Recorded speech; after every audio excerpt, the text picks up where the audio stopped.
We are going to see how to fit and validate a k-nearest neighbors regression model using the R language. The k-nearest neighbors technique searches for a given number of neighbors, k, that are closest to the observation to be predicted. In the regression setting, the k-nearest neighbors are averaged to estimate the value for the dependent variable for the observation to predict. We are going to see an example with a dataset called wine.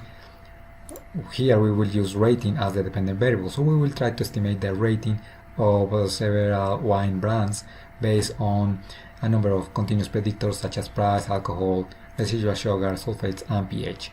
The first step would be to do some pre-processing, because here, well, we don't need to work with the OBS and country columns, so we can remove them with the select function from the player. So we can say minus OBS and minus country. We are going to partition this dataset into a training set and a test set.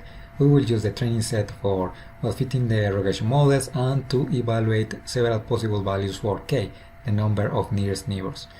And then we will evaluate model performance on the test set. So we can start by creating the partition. We can use the caret package.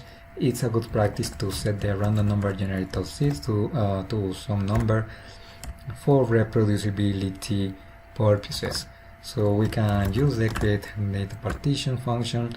We will enter first the vector with the dependent variable.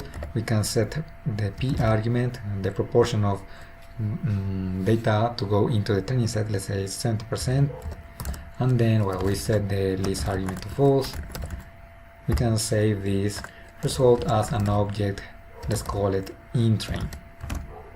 So now we can create the training set by selecting the rows in the one set that correspond to the numbers in the inTrain object, and we can create the test set by excluding those rows with the numbers listed in the inTrain object, so we say minus inTrain. We can use the knn function from the class package to fit the k-nearest neighbors models, but it is better if we use the train function, because here we can set the method to be knn, and this train function will help us to define the resampling method and also to do the pre-processing in a very efficient way. So the first input here will be the formula for the regression model that we want to estimate. So we type the name of the dependent variable, rating, then a tilde, and then the names of the predictors. Here we will be using all the other variables in the data frame as predictors, so we can say just period, and then after that we type a comma, and then we enter the name of the dataset that we will be using for the training. So this is the training object, and we set the method to be knn. When we work with the k-nearest neighbors technique, it is advisable that we standardize the values for the continuous variables, because here the variables have different units, so it is better if we make sure that all the variables have the same influence on the regression model. So we are going to apply some pre-processing, so we can edit the pre-process argument. We enter here a vector with the names of the transformations that we want to apply. So in this case, centering and scaling for standardizing the continuous variables. And after that, when we fit the regression models and evaluate the accuracy of those models to try to find the best value for k, then we can use resampling techniques. In this case, we can apply repeated cross-validation. So to do that, we define the TRR control argument. We can use the train control function. Here we define the method of resampling that we want to apply. Let's say repeated cross-validation, repeated CB. The number of false, so that will be, let's say, 10 false cross-validation, and a number of times, so that will be, let's say, 5 repetitions, so that will be 5 times 10-fold cross-validation.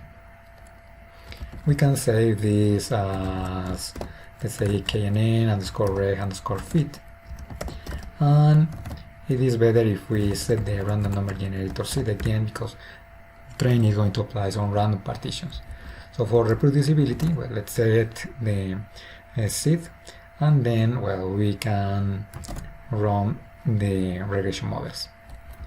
We have the results, so we can take a look at the output, and then we see that, well, for the pre-processing we apply the standardization to the 5 predictors, then we run a resampling through 5 times, then for cross-validation, and the train function tests 3 possible values for k, and then based on the minimum root mean square error it finds that well, the best k was 5.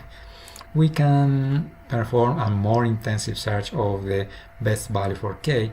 In that case we have to create a grid of possible values. So let's say that, well, that we want to try all the even numbers, all the odd numbers between 1 and, let's say, 59. So we create a grid of values. We can use the expand grid function to do that. Here we say, okay, we're going to use a range of values for k, so we can create a sequence between 1 and 59, so that will be the odd numbers. Okay, so then we can use that set of values for k in the train function, so we edit the toGrid argument to be that set of values for k. So we can run this, and then we take a look at the results, and we can see that all these odd numbers between 1 and 59 have been tested, and, well, according to this, the best model is still when k is equal to 5, because the root mean square error here for k equal 5 is the minimum RMSE across all these possible values. So that's the best model. So we can also visualize these results. We can, well, let's extract the results to a new data frame.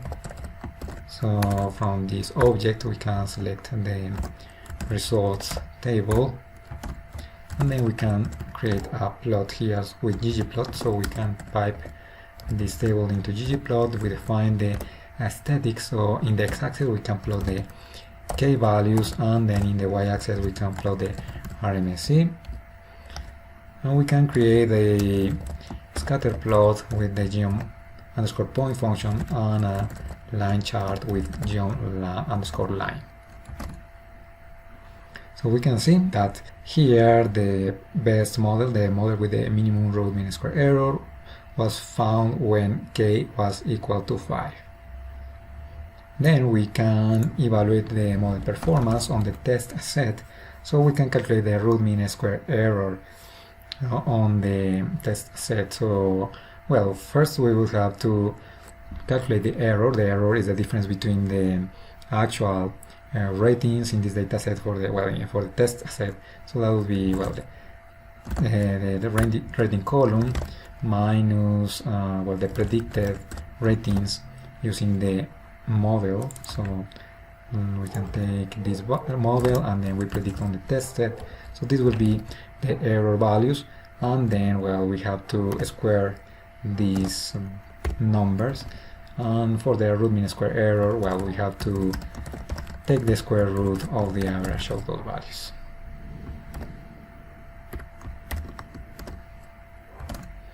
And then we can see that the root mean square error was 11.34.